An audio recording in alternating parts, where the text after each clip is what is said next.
I don't know about you, but I'm feeling What I meant to say is, sometimes when I'm scrolling through the videos on YouTube, it becomes clear that a lot of the people building PCs these days are spending a lot of money. This build behind me didn't even cost as much as you think, but it's still a lot more than some people have. So let's say you have literally nothing in your bank account, but you still want a gaming computer. Chances aren't looking good for you.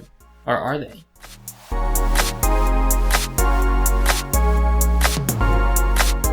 Now before you start flaming the comment section, and no, this is not a giveaway video, but there could be one coming soon, I have to answer the question, can you really build a PC that costs no money? Now of course this is not as simple as you go online and you find a website and you buy a bunch of pieces that don't cost any money. But the truth is there are a few ways to get a PC even if you don't have cash. Before I get to the build for this video, let me go through some steps that I went through in order to get here. What will happen more likely than not is not that you'll exactly build one, but you'll actually find one. So here's a quick list of ways that you can get a free PC. Now number one is friends and family.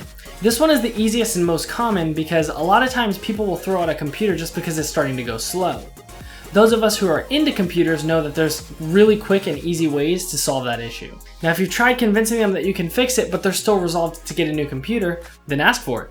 9 times out of 10, since you're their relative and they know that you'll make good use of it, they'll give you the computer. Another option, which is a little bit more hit or miss, is Craigslist and Facebook. A lot of times people will post up old PCs on Facebook and Craigslist because they're either trying to sell them or because they need to get rid of them. Now obviously if they're selling them, you'll need to give them some money, but a lot of times you can whittle it down to a lot less than you'd expect. But since we're on the topic of free PCs, what I can tell you for sure is a lot of times people need to move and things like old computers that are sitting around their house take up a lot of space. So they use this opportunity to get rid of it, and if you're quick enough to the post, you might even land your hands on one. But the final and possibly most rewarding, other than the first one, is dumpster diving. I know you might be thinking that's gross or that's impossible, but trust me, if you take the time and energy to go out and go to local businesses or trash sites or even old PC junkyards, you can get your hands on some really nice equipment. A perfectly good example is the PC that I'm going to show you today. Now, regardless of all these options, one thing to be clear is a lot of people would say that the amount of effort you put into getting a free PC or even a budget PC, if you're thinking that time equals money, is that essentially you're paying a full price for a computer because of all the time you're putting into it. Now, I personally think that applies to certain situations like maybe a business or a corporation, but in this situation, the fact is we don't have money and we need a PC. Now, this particular dumpster dive proved to be quite successful. More specifically, I found a local business that was throwing out literally a mountain of computers. Thankfully, I knew 1 or 2 of the people who worked there, so I worked it out with them where I got to take them all home. Now, although 1 of them was given away, 3 of the 5 were sold in order to help fund this build you see right behind me. Now, let's just get into the specs of this particular build.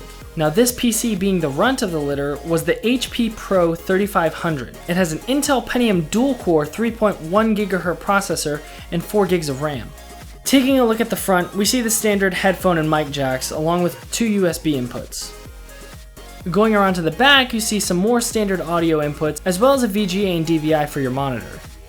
Again, we have 4 more USB inputs and an Ethernet input because Wi-Fi is for scrubs and I wanted faster download speed.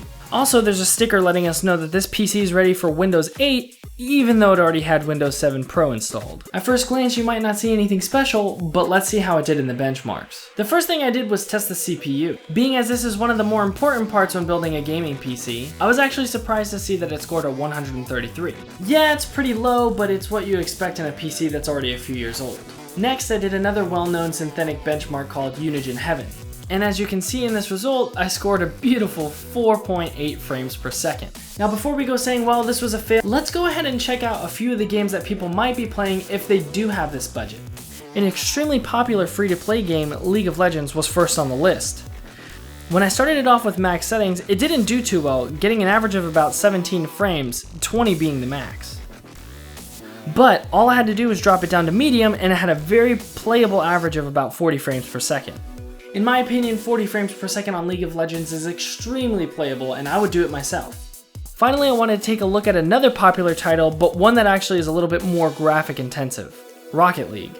Again, when I started this out at max settings, I got a very disappointing result, which was about 7 frames per second. Lowering it down to the lowest settings on 1080p, I actually got a pretty decent frame rate of about 20. Now I think it's fairly obvious that that's in no way playable, but when I lowered it down to 720p, I got a little bit more satisfying result of about 28 frames per second. With a max at 35 and a min at 25, I actually thought this was pretty playable. Of course, you can lower the resolution of any game and expect better frame rates, but again, at a $0 price tag, I think I was pretty satisfied with the results. Hopefully this video was enough to convince you can squeeze a little bit of performance out of a non-existent budget. Although you won't be able to play AAA titles at max settings or even medium settings, at least you'll be able to play something. And at the very least, it'll get your foot in the door where you can upgrade this PC or even get into other types of building. Thanks for watching the video. If you have any questions or suggestions for future videos, please go ahead and leave them in the comments below. Follow me on Twitter if you're not already, and hit that subscribe button for more tech content. I'm Lee from comptv.